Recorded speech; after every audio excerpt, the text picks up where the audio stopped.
wasn't he? Yeah, he's a native of Arkansas here. Yeah, Lake City, that's going to be it's going to be about 30, 40 miles.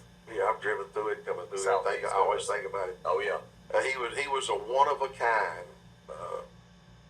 innovative, personal witness. I've never seen anything like it. Never, and there's never been anything to compare to it. And there's been some great soul winners through the years,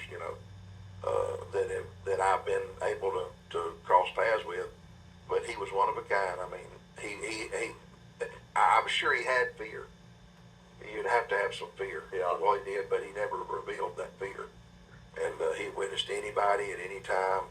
He told me one time he was in Hawaii he and his wife were on their anniversary, and somehow like 50th anniversary possibly or something. Yeah, they were at Maui and on the island, and they were in the restaurant of their motel, and Miss Hatch looked across the room and said, "Carl," said, there's Tom Selleck.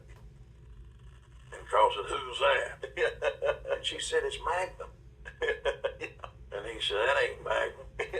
And she said, "Yes, it is. It's Tom Selleck." Her name's Ruby. And he said, "Ruby, that ain't Magnum." And he gets up. And she said, "Please, Carl, don't embarrass me. This is our vacation. Don't embarrass me." And he said, "I got to do what I got to do. I got to mind God."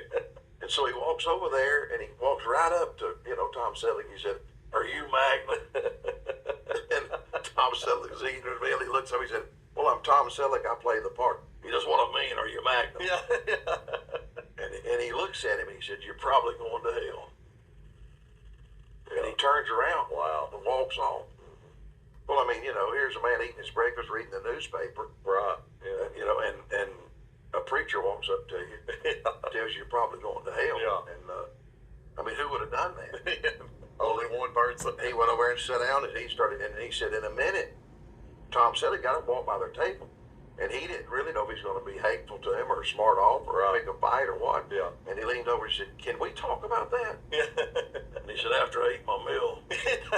And he makes him loom. He's looming under conviction, Thinking, who in the world's going to, a man talking about hell this morning.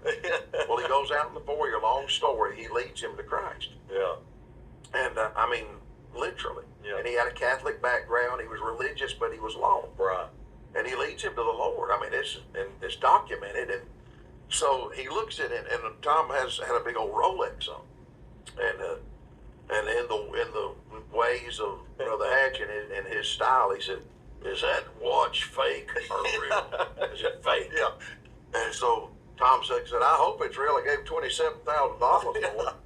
Biggest show on television. You can handle it. Yeah. So he started to take it off to give it to Carl. He said, "You can't buy your way into heaven, son." I said, "I don't need your watch. I just want to know if it's real." Yeah. Well, so they left. Well, about 3 weeks later, Carl Hatch was preaching in Pensacola, Florida, or there in the area, in the Panhandle of Florida, and he gets a phone call from Ruby, and she said, "Carl," said, "I've got a package here from Maui, and it's addressed Tom Selleck. Should I open it?" He said, "Yeah." He opens it up, and it's that watch. Wow.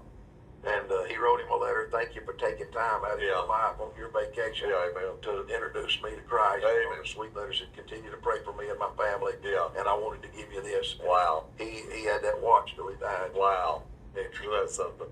That's one of hundreds, But, Oh, yeah, they're endless.